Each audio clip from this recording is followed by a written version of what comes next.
Bonjour to welcome back to our channel. Today we are taking you to Chevreuse. So, on y va.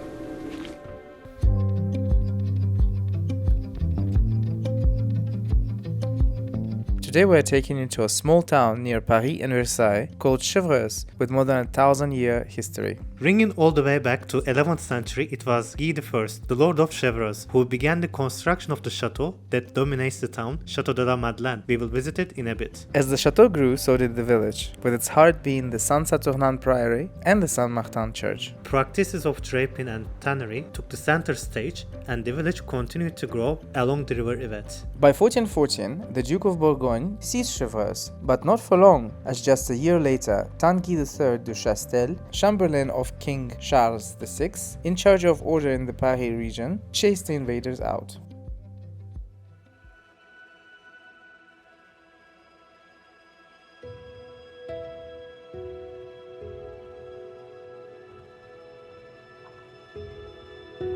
We come across L'église Saint-Martin, which is a truly remarkable building. The bell tower can be dated to 11th century, although the spire was replaced in the 19th century. The rest of the building looks like it was built in the same style as the chateau just up on the hill nearby.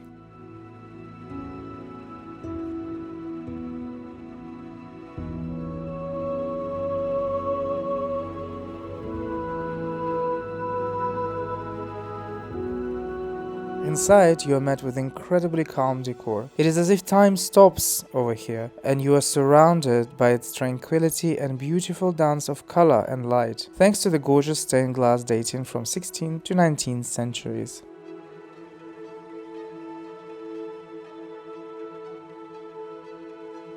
The organ was first constructed by Louis-Alexandre Clicquot in 1732 and then reconstructed in 1898 by the Abbey brothers. The paintings above and around the choir are absolutely breathtaking, with the ceiling reminding us of the one inside Saint-Germain-des-Prés in Paris. It's strange to say this and probably doesn't even make much sense, but I felt welcomed and very comfortable here.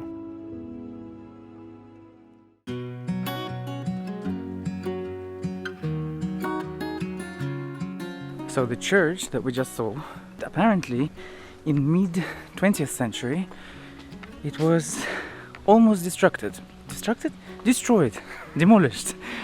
Today's Anton brain doesn't work. Today Anton's brain, you see, it doesn't work. We're walking up the hill. The whole city is on the hill. But it's the first time I saw that architecture in the church. That's because he doesn't pay attention. No. He's seen similar ones before. No, I he never doesn't seen pay. it before. Yes. He has seen before. So why do people come to Chevreuse? Well, there is the big park, it's part of the nature reserve. Also there is this massive Château de la Madeleine, which is a medieval chateau that we're going to see right now. Apparently it's amazing. Have seen the pictures, haven't seen it in real life, so we will see. And also the whole town is quite cute. I really love the small streets with beautiful architecture in between. It's just like a typical Ile-de-France type of town, you know, around Paris. Really lovely architecture, lovely atmosphere. We've passed like 2 boulangeries in a span of like, I don't know, 50 meters, you know, from each other. This is how it's supposed to be. You're supposed to have a lot of boulangeries everywhere. Here, there's not a lot, but they're next to each other. So that's a plus. Let's go and check out the chateau. By the way, Chevreuse owes the origin of its name to the Goths that populated this countryside, from the Cappadocia of Latin origin to the contemporary Chevreuse, and Chev means goat in French.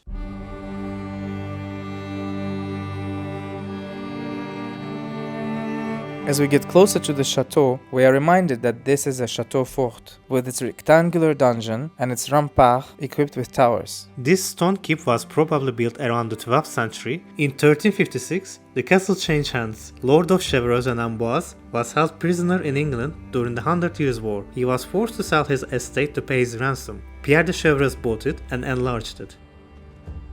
So one of the purposes of the chateau was to control the route between Paris and Chartres, and you can see why, because everything is in front of you.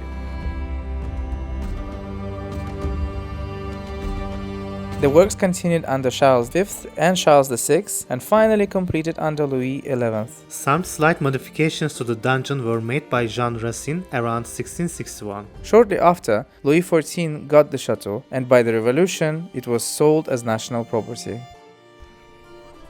So we visited the chateau. and you can't see anything inside. Because there is nothing inside. It's basically, but you know what? You gotta tell it. Oh, a bit too much sound. You gotta give it to them because it's really well preserved. It doesn't look like it's fallen apart. That's one thing. Apart, actually. Yeah, and considering how old it is, it's great. I think it's a great visit. Free to visit as well. We thought that there was tickets. We walked into the ticket office and the lady was like, "Ah, it's free to visit." And we were like, "Okay." Because there are some chateaux like Blandy-le-Tour, which is basically without the furniture. You can actually just check our episode on Blandy-le-Tour up here. Over there you have to pay €7 to enter. We also, 7 or 5? we Can't also paid remember. in Italy. We paid in Italy, yes, for Even though there was nothing inside. Dolce Acqua. Also watch it here. But yeah, really cute place to visit. Yeah. I think it's a nice location for a nice afternoon. I love the view of the valley that you get. You can literally appreciate how many hills there are around Paris. You know, you don't think about it because Paris is a city, you know, with a river and everything, but it's surrounded by a lot of hills. A lot of hills, and you can actually see it here, which is absolutely great.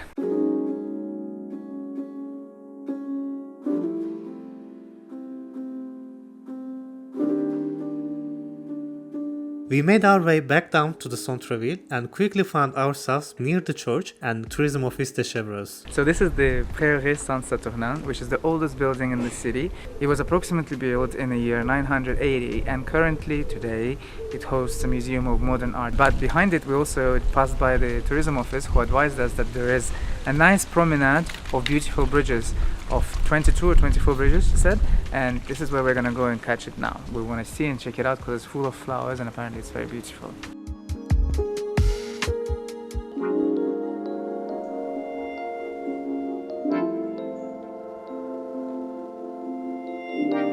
This promenade of small bridges is the latest testimony of the activity of the goatskin tanneries, which, like the mills, were once on the left bank of the Yvette River. There are 22 small bridges all different, once called boards or ponts, thrown on the Yvette Canal. They allowed residents to pass the canal and beyond. Can I just say, I absolutely love this town. Do you remember there was a little promenade in Amiens? Oh. It reminds me of that. It's next to the cathedral. You're gonna go down and then you can find it. It's really, really tiny. It's just so beautiful. The great tradition of Chevreuse tanners died out by 1962, leaving the only 17th century skin dryer building behind. Today, it is home to a cultural center. Thank you for joining us. Hope you liked this episode as much as we did. If you like to see more of these videos, please don't forget to like, share and comment below if you would like. So until the next one, au revoir.